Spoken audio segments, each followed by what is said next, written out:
semua. Perkenalkan, saya Devi Prantasari SKM MKes, adalah salah satu dosen yang berhome base di program studi S1 Administrasi Rumah Sakit yang diamanati oleh akademik untuk melengkapi salah satu tugas tridharma, yaitu berupa pengajaran untuk mengampu mata kuliah semester 1. Salah satu mata kuliahnya adalah Ilmu Kesehatan Masyarakat dengan bobot SKS adalah 2 SKS teori dan alokasi total waktu adalah 100 menit di setiap pertemuan. Kewajiban saya di dalam perkuliahan itu adalah mengajar 14 kali tatap muka di dalam satu semester. Mata kuliah ini berisikan materi ilmu kesehatan masyarakat untuk meningkatkan derajat kesehatan masyarakat. Bahan kajian mata kuliah ilmu kesehatan masyarakat ini adalah konsep dasar ilmu kesehatan masyarakat, sejarah kesehatan masyarakat, kebijakan kesehatan, kesehatan lingkungan, kesehatan dan keselamatan kerja, upaya kesehatan masyarakat, gizi kesehatan masyarakat, pendidikan dan promosi kesehatan, epidemiologi, peran obat tradisional dalam kesehatan masyarakat, konsep sehat dan sakit, sistem pelayanan dan sistem rujukan, problema dan isu kesehatan masyarakat, dan pemberdayaan kesehatan masyarakat. Sistem yang saya terapkan di dalam pembelajaran mata kuliah ini adalah sistem delivery, interaction, dan assessment, di mana sistem delivery adalah saya sebagai dosen itu memberikan cara bagaimana atau materi itu bisa diterima oleh mahasiswa itu dengan beberapa metode tertentu. Lalu saya juga menerapkan sebagai dosen menggunakan sistem interaksi, ya, di mana sistem interaksi itu saya berinteraksi sebagai dosen dengan mahasiswa, jadi agar tercapai capaian pembelajaran lulusan, gitu ya. Lalu saya juga menerapkan sistem assessment, yaitu saya memberikan tugas mahasiswa untuk mengetahui seberapa atau kemampuan mahasiswa dalam memahami dan menerima dari materi yang saya berikan ini. Lalu saya juga di dalam pembelajaran, terutama materi pembelajaran ilmu kesehatan masyarakat ini, saya menggunakan referensi pustaka. Yang saya gunakan itu adalah buku terkait dengan ilmu kesehatan masyarakat, yaitu buku ilmu kesehatan masyarakat tahun 2017 sampai dengan 2021. Lalu saya juga menggunakan integrasi hasil penelitian saya, itu berupa buku ajar dan juga publikasi Jurnal Nasional Terakreditasi Sinta3 yang merupakan itu luaran dari hasil penelitian saya yang kebetulan juga menjadi salah satu materi yang ada di mata kuliah ilmu kesehatan masyarakat, yaitu gizi masyarakat, dan itu salah satu masalah gizi, ya, penanganan gizi itu terkait dengan masalah gizi kurang atau stunting. Nah, itu salah satu teori yang saya gunakan atau referensi pustaka yang saya gunakan. Adapun materi yang saya sampaikan dalam mata kuliah ilmu kesehatan masyarakat ini adalah sesuai dengan capaian pembelajaran mata kuliah ini, di mana antara lain yang pertama adalah mahasiswa mampu memahami dan menjelaskan konsep dasar ilmu kesehatan masyarakat. Yang kedua, mahasiswa mampu memahami dan menjelaskan sejarah kesehatan masyarakat. Yang ketiga, mahasiswa mampu memahami dan menjelaskan kebijakan kesehatan. Yang keempat, mahasiswa mampu memahami dan menjelaskan kesehatan lingkungan. Yang kelima, mahasiswa mampu memahami dan menjelaskan kesehatan dan keselamatan kerja. Yang keenam, mahasiswa mampu melakukan upaya kesehatan. Yang ketujuh, mahasiswa mampu memahami dan menjelaskan gizi kesehatan masyarakat. Yang kedelapan, mahasiswa mampu melakukan pendidikan dan promosi kesehatan. Yang kesembilan, mahasiswa mampu memahami dan menjelaskan epidemiologi. Yang kesepuluh, mahasiswa mampu memahami dan menjelaskan peran obat tradisional dalam kesehatan masyarakat. Yang ke-11, mahasiswa mampu memahami dan menjelaskan konsep sehat dan sakit. Yang ke-12, mahasiswa mampu memahami dan menjelaskan sistem pelayanan dan sistem rujukan. Yang ke-13, mahasiswa mampu melakukan analisis program dan isu kesehatan masyarakat. Dan yang ke-14 adalah mahasiswa mampu melakukan pemberdayaan kesehatan masyarakat. Pada mata kuliah ini, saya menerapkan pembelajaran Student Centered Learning atau SCL. Nah, itu dalam rangka memunculkan partisipasi aktif mahasiswa di dalam proses pembelajaran. Sebagai dosen pengampu mata kuliah ini, kewajiban saya adalah menjadi fasilitator, motivator, mitra pembelajaran, dan evaluator selama proses pembelajaran. Bentuk interaksi saya dengan mahasiswa yaitu adalah tatap muka luring di kelas dengan kegiatannya adalah diskusi, tanya jawab, studi kasus, dan presentasi mahasiswa menggunakan metode pembelajaran adalah discovery learning, mini lecturing, small group discussion, cooperative learning, case-based learning, dan problem-based learning. Adapun kriteria penilaian yang saya gunakan di dalam pembelajaran untuk mengetahui kebutuhan belajar serta perkembangan dan pencapaian hasil belajar peserta didik terhadap mata kuliah ini adalah dengan melakukan evaluasi baik secara formatif maupun secara sumatif, di mana bobot penilaian pada masing-masing kriteria pada mata kuliah ini adalah sebagai berikut, di mana nilai kehadiran itu adalah 10%, nilai tugas adalah 20%, nilai UTS 30%, dan nilai UAS adalah 40%. Pada kegiatan pengajaran, itu saya menerapkan proses pembelajaran itu menggunakan beberapa metode, tentunya yang disesuaikan dengan ciri partisipan di dalam kelas. Saya menyadari bahwa setiap kelas mahasiswa itu tentunya adalah memiliki ciri yang berbeda. Pada pembelajaran, saya juga menerapkan metodenya adalah student center learning, jadi untuk memacu keaktifan mahasiswa. Beberapa metode yang saya gunakan tadi diantaranya ada discovery learning, mini lecturing, small group discussion, dan cooperative learning. Mahasiswa itu juga diberikan beberapa tugas pembelajaran, diantaranya tentunya adalah berupa tugas terstruktur dalam bentuk bisa literatur review, case-based learning, maupun problem-based learning. Mata kuliah ini itu dilakukan secara luring di dalam kelas. Itu menggunakan media pembelajarannya adalah laptop, LCD, screen projector, PowerPoint, dan e-learning. Rencana pembelajaran semester, RPS, dan kontrak kuliah itu juga saya berikan sebagai dosen itu pada saat awal pertemuan perkuliahan dan saya upload di dalam sistem e-learning. Selain itu juga pada sistem e-learning pada H-1 sebelum jadwal mata kuliah pada setiap pertemuan itu juga saya upload materi di mana gunanya adalah mahasiswa akan mempelajari sebelum pertemuan berada di dalam kelas seperti itu. Namun yang utama di dalam kelas pengajaran saya menekankan pada discussion based learning, yaitu dengan mengangkat isu dan masalah kesehatan di bidang kesehatan masyarakat. Untuk mendukung pengajaran, saya juga sudah mengikuti dan memiliki sertifikat pelatihan pengembangan keterampilan dasar teknik instruksional atau sering disebut dengan pekerti. Ya. Mungkin cukup itu yang saya sampaikan terkait dengan pembelajaran yang saya terapkan di dalam kelas. Salah satunya itu adalah pada mata kuliah ilmu kesehatan masyarakat. Nah, berikut ini adalah salah satu contoh proses pembelajaran saya yang saya lakukan di kelas terkait dengan materi gizi kesehatan masyarakat, yaitu materi pada pertemuan itu. Oke, cukup itu. Saya akhiri. Wabillahi taufiq wal hidayah. Wassalamualaikum warahmatullahi wabarakatuh.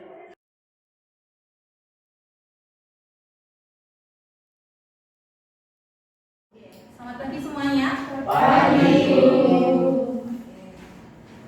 Alhamdulillah ya, hari ini dalam keadaan sehat semuanya. Alhamdulillah. Benar ya, ini dalam keadaan sehat dan semuanya nggak terasa ya. Alhamdulillah hari ini itu sudah sampai pada pertemuan ke-7 ya. Kemarin juga saya sudah masukkan materi ya di e-learning ya. Kalian sudah buka e-learningnya dan sudah mendownload materinya? Sudah mendownload, tentunya sudah dipelajari ya harapannya? Oke, alhamdulillah kalau sudah dipelajari. Oke, sebelum materi saya mulai tentunya ya, supaya hari ini tentunya perkuliahannya berjalan lancar ya tentunya dan bisa menerima materi tentunya sesuai dengan capaian pembelajaran mata kuliah ini. Saya persiapkan dulu, saya mungkin mohon bantuannya PC ya, sekaligus kebetulan PC-nya adalah ketua kelas ya, Mas Ubaid ya. Mohon bantuannya kayak seperti biasanya, mimpin doa dulu, silakan Mas Ubaid. Masing-masing berdoa mulai.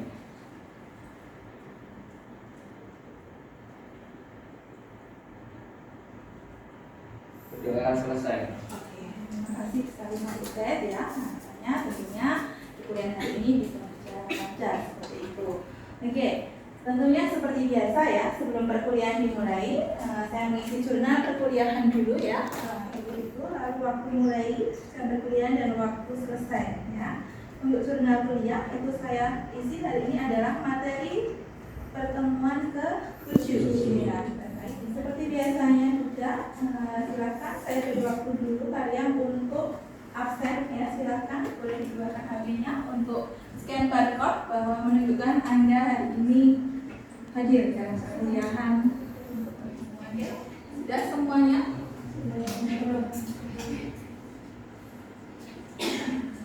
Oke, sudah absen semuanya?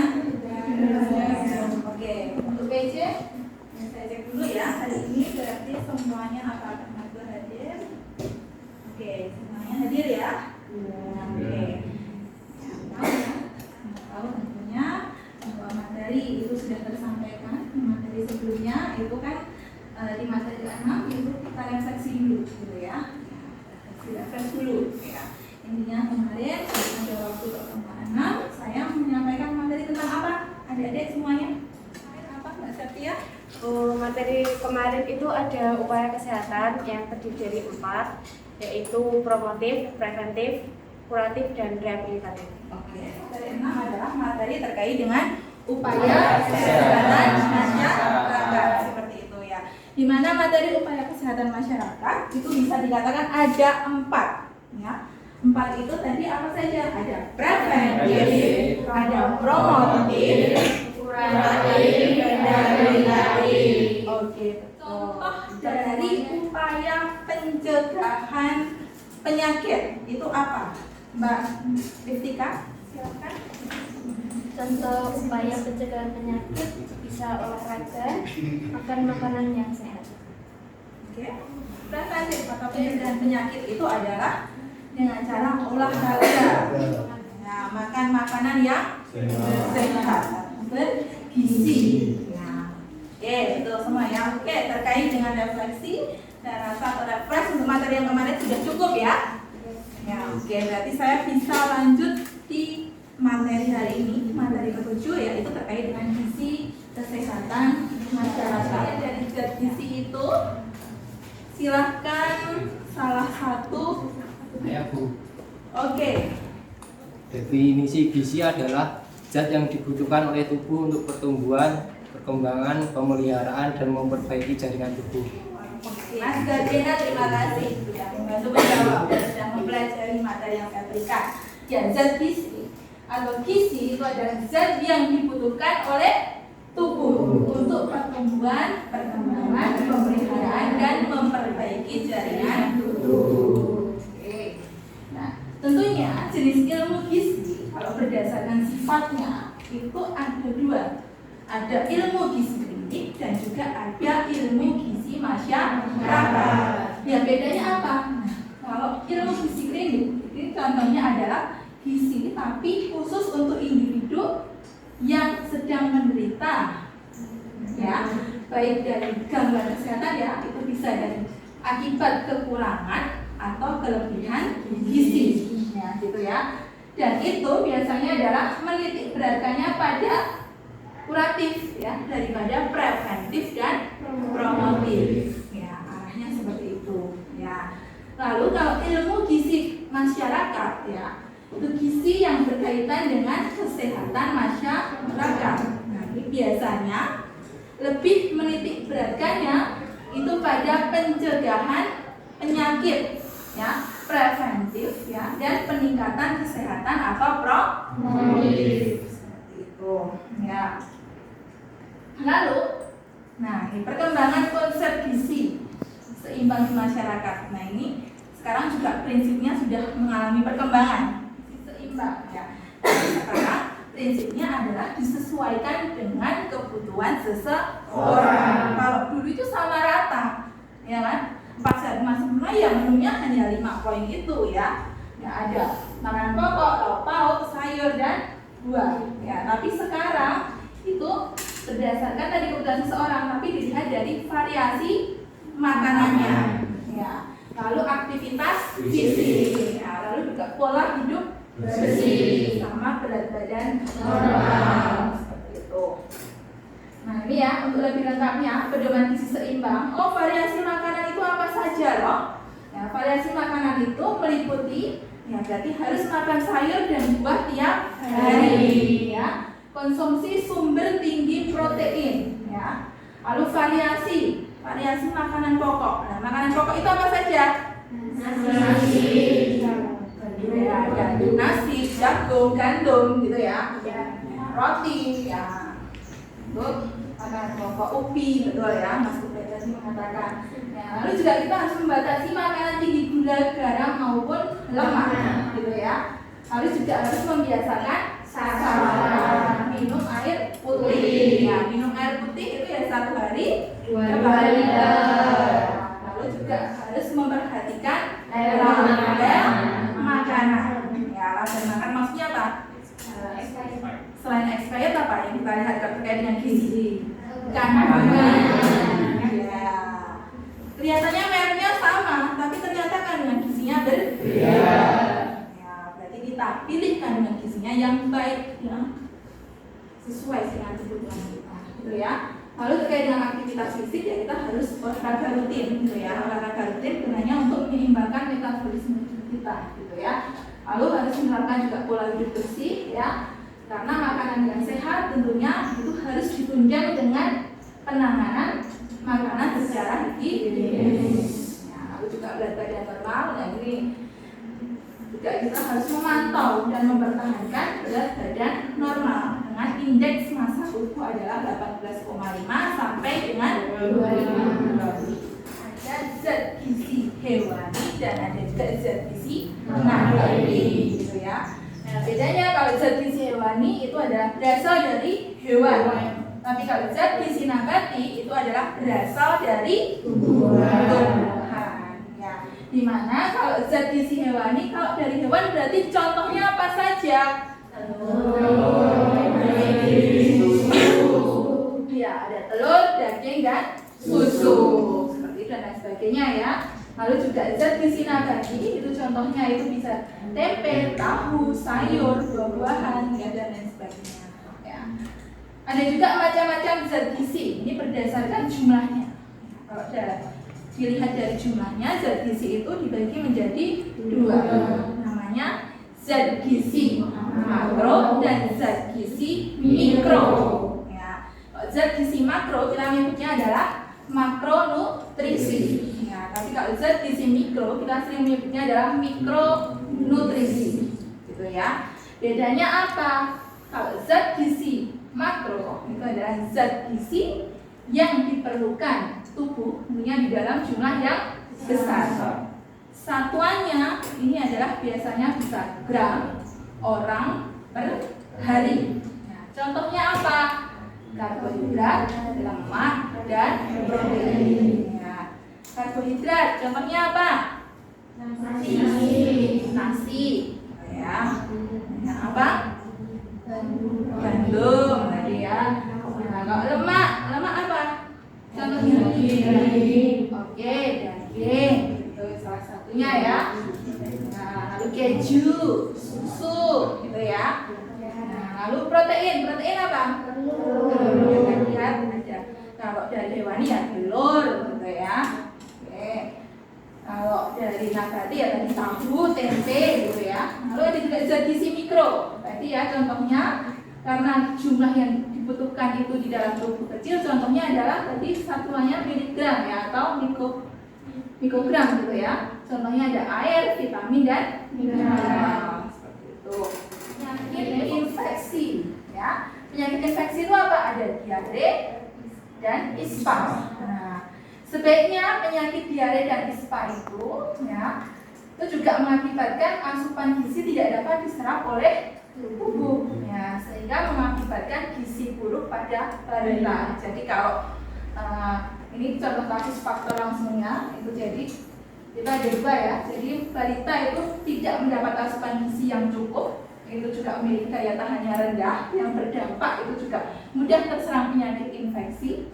Ini tadi ada ispa dan diare, tapi juga sebaliknya ada penyakit diare dan ispa itu juga mengakibatkan asupan gizi tidak dapat diserap oleh tubuh ya, sehingga bisa mengakibatkan gizi buruk pada balita. Nah, ini seperti isu kesehatan yang booming sekarang. Kasus gizi apa itu? Pernah dengar? Yang angkat tangannya? Yang lagi booming Ya, sebagai isu kesehatan nasional. ya ada stunting. Oke. Betul ya? Ya, betul sekali Mbak Sepri. Jadi, ya, beri aplaus semuanya.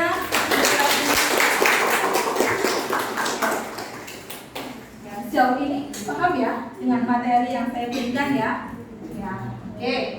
Jadi yang menjadi saat ini isu kesehatan terkait dengan gizi adalah salah satunya adalah stunting. Yang kebetulan ini juga salah satu topik penelitian yang saya angkat ya. Nantinya di akhir nanti saya berikan sebelumnya. Ya, tapi ini saya lanjut dulu untuk materinya seperti itu. Oke, masalah gizi di Indonesia, jadi bisa dikatakan itu adalah malnutrisi ya, atau termasuk dikatakannya adalah beban ganda gizi gitu ya. Ya, beban ganda gizi. Apa itu beban ganda gizi atau malnutrisi? Ya, itu adalah masalah kurangnya asupan gizi maupun masalah kelebihan asupan gizi. Ya, jadi kalau dikatakan di Indonesia itu ada masalah gizi apa? Ya, ada beban ganda gizi atau sering kita menyebutnya adalah malnutrisi. Ya, yaitu masalah kurang asupan gizi dan masalah kelebihan asupan gizi. Ya, kurangnya asupan gizi ya, itu ada beberapa macam. Ya, di antaranya ada kurangnya energi protein, mungkin kita menyebutnya CAP gitu ya. Atau juga kekurangan vitamin A atau KVA ya, dan juga gangguan akibat kekurangan yodium atau GAGI gitu ya. Dan juga anemia, stunting yang sempat saya sampaikan ya, menjadi salah satu masalah kesehatan nasional yang diangkat saat ini. Ada juga defisiensi vitamin dan juga defisiensi mineral gitu ya. Nah, di mana ini kurangnya energi protein salah satunya itu adalah bisa dikatakan keadaan kurang gizi gitu ya, yang disebabkan oleh rendahnya konsumsi energi dan protein dalam makanan sehari-hari gitu ya. Ada sumber karbohidrat seperti nasi, roti atau kentang seperti itu ya. Lalu juga ada sumber protein dan lemak. Nah, itu contohnya apa? Ada daging merah, ikan, telur atau daging. Ya. Ada juga kekurangan vitamin A. Atau sering menyebutnya kita adalah KVA. Nah, itu apa? Gangguan mata itu bisa diakibatkan defisiensi vitamin A. Nah, itu biasanya itu ditandai dengan serotonia. Nah, itu yang terjadi ketika retinoplasma menurun. Nah, serotonia itu dapat menyebabkan mata kering. Ya. Kekurangan air mata hingga embun senja. Biasanya itu kesulitan melihat cahaya di tempat redup penderitanya. Gitu ya. Kalau piring T dan mencegah obesitas itu ya, itu yang setengah itu berisi sayuran, seperempatnya itu berisi nasi dan seperempat bagian berisi lauk. Ya, oke. Terakhir kesimpulan. Ya, kesimpulan dari mata kuliah hari ini. Ya, sebelumnya saya tanya dulu, berarti sudah cukup jelas semua materi hari ini yang saya berikan terkait dengan gizi kesehatan masyarakat? Ya. Karena sudah cukup jelas, berarti kesimpulannya saya sampaikan. Ya, kesimpulan hari ini bahwa gizi itu adalah bisa dikatakan zat yang dibutuhkan oleh tubuh untuk pertumbuhan, perkembangan, pemeliharaan dan memperbaiki jaringan tubuh. Ya. Lalu jenis ilmu gizi kalau berdasarkan tadi apa?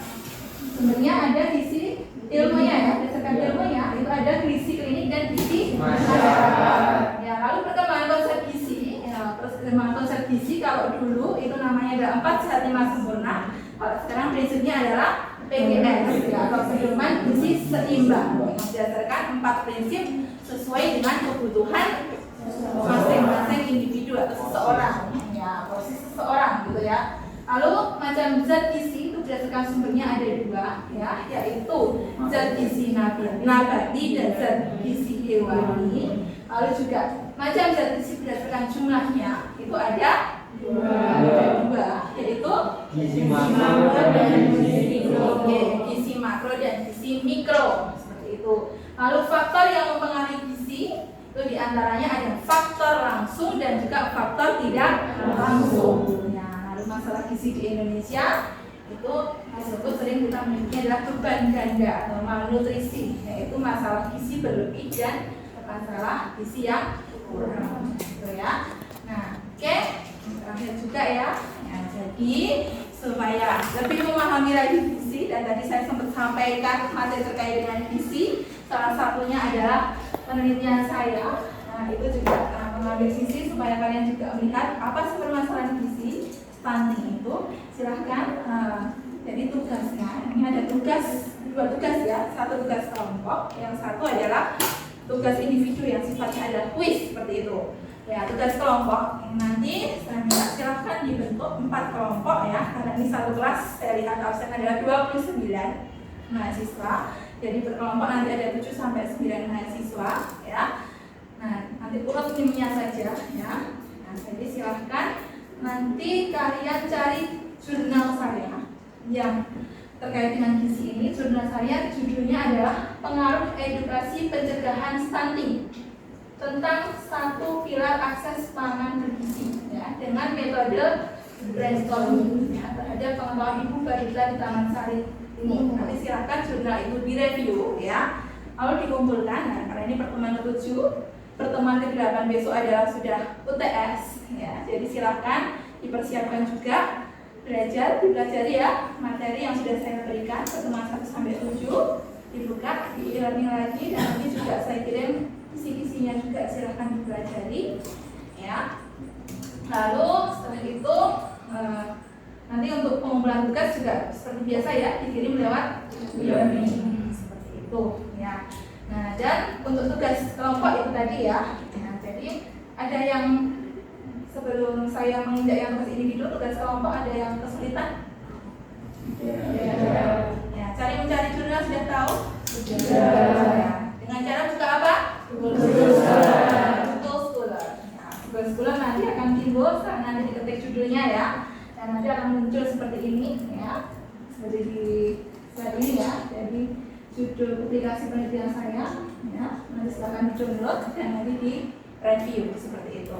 Lalu setelah itu nanti jangan lupa ya, tugas individu itu adalah berupa kuis. Seperti biasanya kuis itu ada di e-learning. Jadi saya seperti biasa membuat kuis, dan silahkan itu diisi jawab ya. Jadi untuk mengetahui seberapa pemahaman materi kalian untuk pertemuan hari ini seperti itu ya. Mungkin cukup itu ya yang saya berikan ya. Sebelum saya tutup, mungkin ada yang bertanya terkait dengan materi hari ini?